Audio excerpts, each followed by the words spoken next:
तो हमारी next problem है A B and C was partners in firm sharing profits and losses in the ratio of 2:1:2।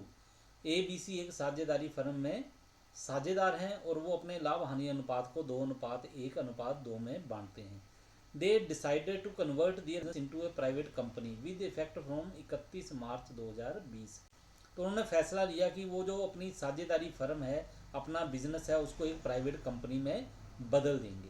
ठीक है, तो इसको ऐसे भी सोच सकते हो कि ये अपना बिजनेस जो है किसी कंपनी को बेचने जा रहे हैं। ठीक है, अगर बेचने के लिए कहा है तो भी क्वेश्चन यही है, अगर कन्वर्ट करने के लिए कहा गया है तो भी जो सोल्यूशन होगा वो इसी तरह से आएगा। On which date their balance sheet stood as under, और उनकी बैलेंस शीट जो है इस तिथि को 31 मार्च 2020 को है वो इस तरह से है। कैपिटल अकाउंट ए का कितना है 12,500 रुपया, और सी की कैपिटल है 42,500 रुपया। ये क्रेडिट बैलेंस है दोनों का, ए और सी का 55,000 रुपया। Loan from C 25,000, bank loan 15,000, creditors 30,000, bills payable 25,000। और इस साइड क्या है, goodwill 40,000, motor car 25,000, commission receivable 5,000, stock 20,000, debtors 40,000 रुपये के हैं, कैश एट बैंक 5,000, 20 अकाउंट 15,000 रुपये। ठीक है, और बैलेंस शीट का दोनों साइड का टोटल है 1,50,000।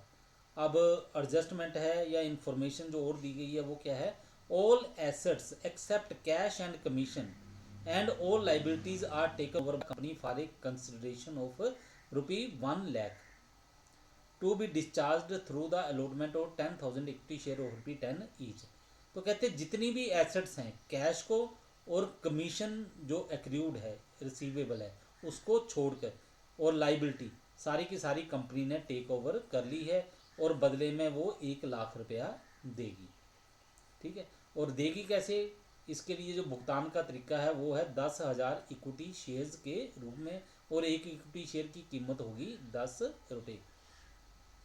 Treated as fully paid in the private limited company, और ये जो शेयर है इनको यही माना जाएगा कि ये फुली पेड हैं। Shares in the company are to be divided amongst the partner in the profit sharing ratio, और ये जो शेयर है साझेदारों में कैसे बांटे जाएंगे, प्रॉफिट शेयरिंग रेशो में। कमीशन इज इरिकवरेबल, कमीशन जो है उसके कहते पैसा जो है वो प्राप्त नहीं हो सकता। Prepare realisation account and partners capital account. तो सोल्यूशन कर लेते हैं। रियलाइजेशन अकाउंट, जो जो आइटम है एसेट है हमारे पास वो कौन कौन सी है, goodwill, motor car, stock, debtor. तो ऊपर देख लो आप क्वेश्चन में, goodwill, motor car, commission, stock, debtor, ये वाली दी हुई है, तो इनको हमने यहाँ पे लिख दिया। ठीक है, कमीशन को नहीं लिखा क्योंकि कमीशन से हमें पैसा नहीं मिलेगा, इसलिए हमने कमीशन वाली आइटम नहीं लिखी है।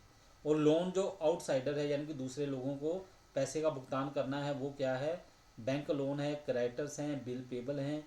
ठीक है, और लोन सी का भी है, तो ये आ गया हमारे पास bank loan, bill payable, creditors. ठीक है, और जो सी का लोन है वो यहाँ नहीं आएगा, वो कैपिटल अकाउंट में लिखना है। ठीक, इसके बाद बाय परचेजिंग कंपनी। अब ये जो जितनी भी एसेट्स हैं और लाइबिलिटीज़ हैं ये लिखी हुई हैं, जितनी एसेट्स और ये वाली लाइबिलिटी।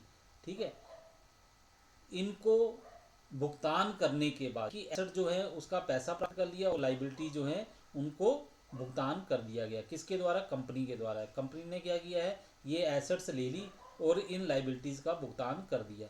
तो इसके बदले में कंपनी ने क्या किया, साझेदारी फर्म को पैसे दे दिए, वो दिए हैं 1,00,000 रुपया।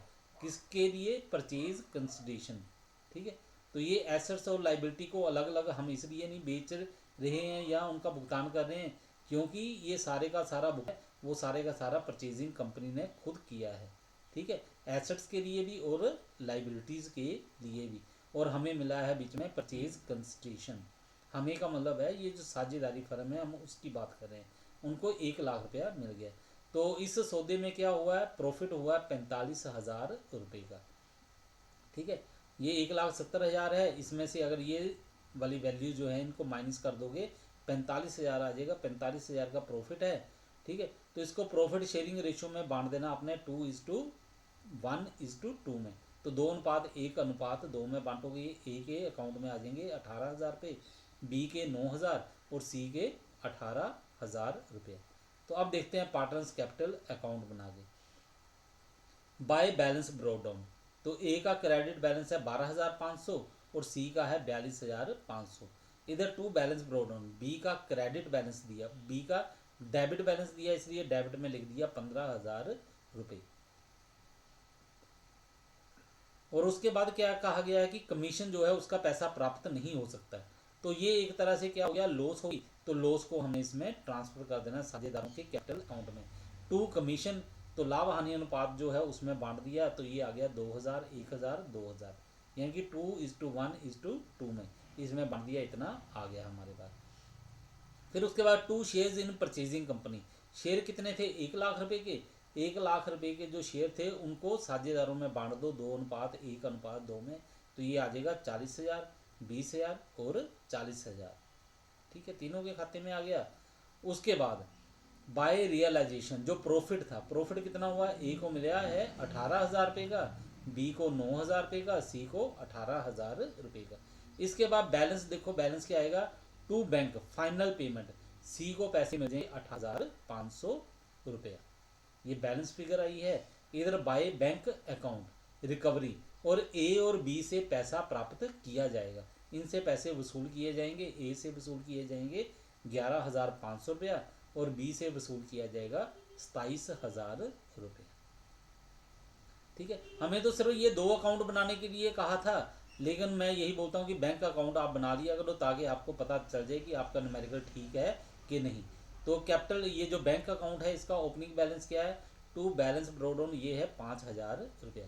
टू एस कैपिटल, तो 11,500 रुपया ये जो कहा गया है कि इनसे वसूल करना है, ठीक है, ये आ गया। और बी से वसूल करना है 27,000, तो ये लिख दिया 11,500 और बी के कॉलम में 27,000 रुपया।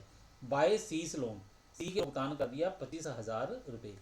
बाय सीज कैपिटल, अब सी को भुगतान किया जाएगा 18,500 रुपये। ठीक है, और दोनों साइड का टोटल देखो ये बन गया 43,500 रुपया, 43,500। दोनों साइड का टोटल जो है बराबर है, इसलिए हम बोल सकते हैं कि हमारा न्यूमेरिकल जो है उसके ठीक होने के चांस हैं, यानी कि हमारा न्यूमेरिकल जो है वो ठीक हो सकता है। ठीक है ना। हाँ, अगर ये टोटल बराबर नहीं मिल रहा होता तो इसका यही मतलब होना था कि हमारा न्यूमेरिकल जो है वो पक्के तौर पे श्योर कि गलत है। ठीक है, अगर टोटल बराबर नहीं होता तो न्यूमेरिकल क्या होना था, वो गलत है, वो पूरे चांस है कि वो न्यूमेरिकल गलत ही होना था। लेकिन अगर टोटल मिल जाए तो इसका मतलब है आपका न्यूमेरिकल या तो बिल्कुल ठीक है या फिर ठीक होने के चांस जरूर हैं।